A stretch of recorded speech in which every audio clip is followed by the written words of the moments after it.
Hello, air sign, Gemini, Libra, Aquarius. This is your reading. Pa-comment na lang sa baba, guys. Kahit po heart-heart lang, smileys, malaking bagay sa akin yon.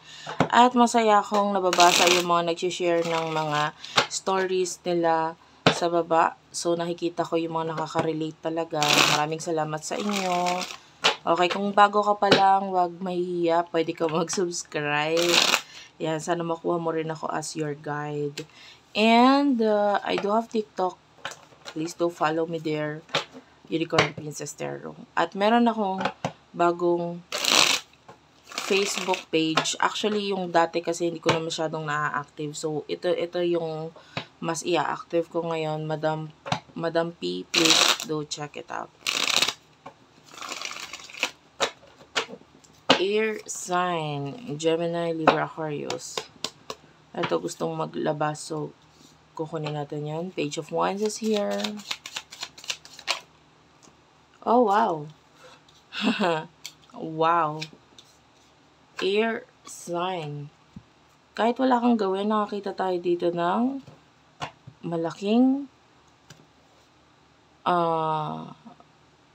pwedeng malaking pagbabago or messages na pwedeng magbigay sa'yo ng malaking hindi naman malaking pagbabago, but rather, ikaw kasi yung gagawa mismo ng pagbabago na yun. But maybe, something to do with stability, something to do with career, home, finances, na pwedeng, kahit wala kang gawin, parang the universe is giving you this. Diba? Wow. Malaking transformation. Okay? And, pwedeng, lumabas siya or dumating siya through chat, through text, through messages, through email, or tawag, parang ganun.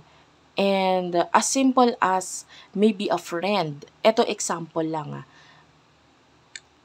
Pwedeng halimbawa yung kaibigan mo tatawag sa'yo and then will communicate with you regarding something, regarding maybe bibigyan kanya ng idea about oy, ito maganda tong business na to ngayon, click to, magki-click to, ganto ganyan, bagay to sa'yo, ganda ganyan.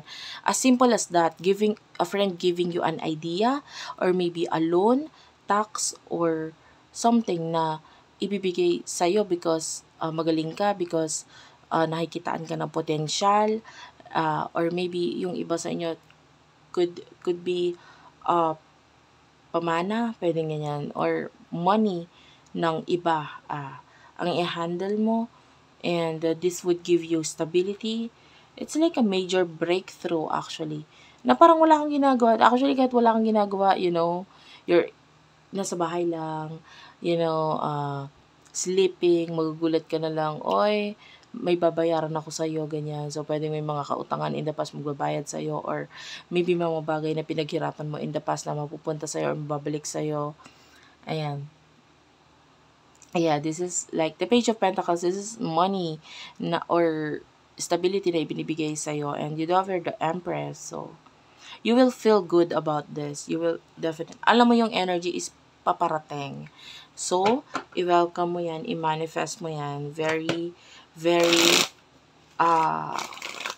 high chance itong bagay na ito na mangyari sa'yo at magbigay ng malaking breakthrough or pangmatagalan na effect sa'yo. Yan.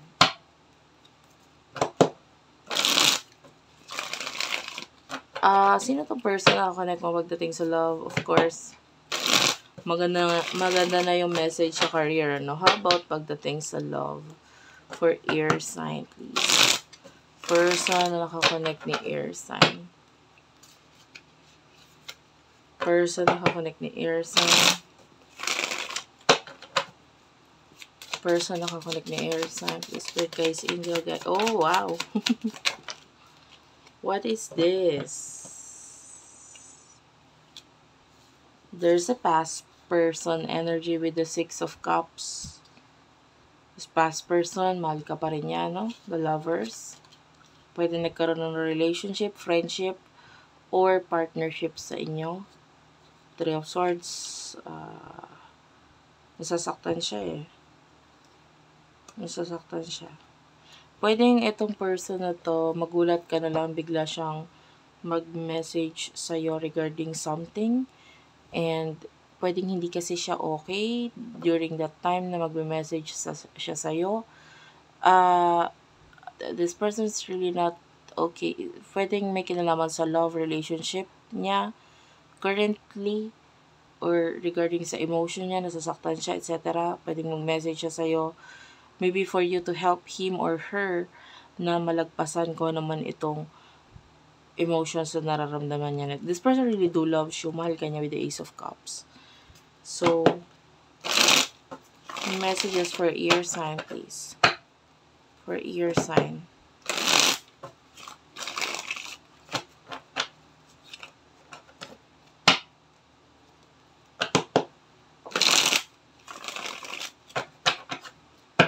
Wala shuffle.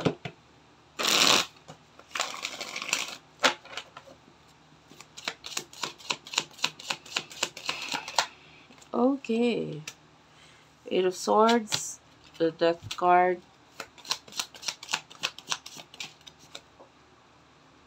Okay. Oh, wow.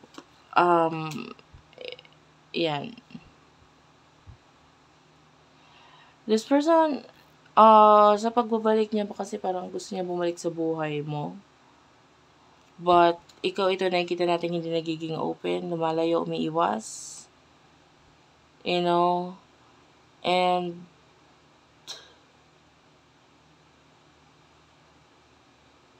pwedeng umiiwas ka na baka may magalit, or yung iba naman hindi, basta umiiwas ka lang. With the Death card, yeah. I feel like,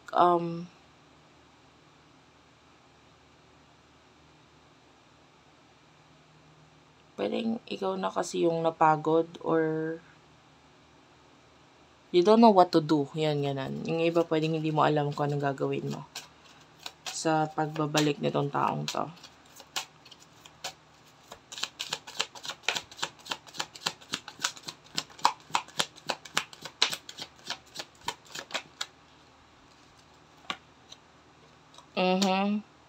So, this person is like saying sorry yung iba sa inyo. But anyway, air sign, mahal ka niya talaga eh. And parang may mga bagay siyang iniipon or pinag-iipunan para sa'yo, ibibigay, something ganon. Or pwedeng pinag-iipunan lang. This person, nakikita ka niya as the King of Cups, wherein siya yung Queen of Cups.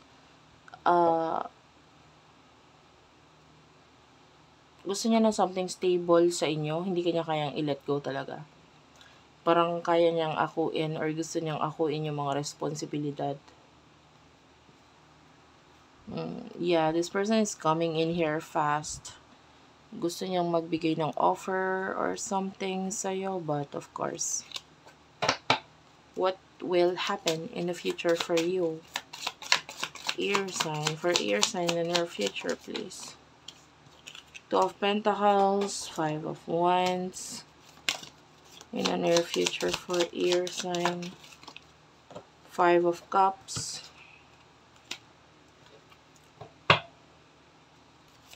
Clarify the Five of Wands and Five of Cups.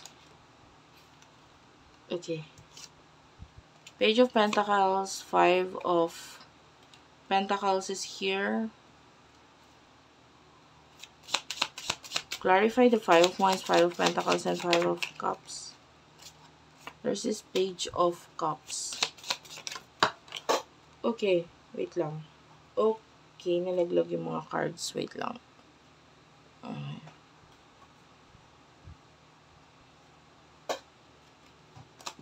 Air sign. The Emperor. Two of Swords, Ace of Wands, and the Sun. Okay.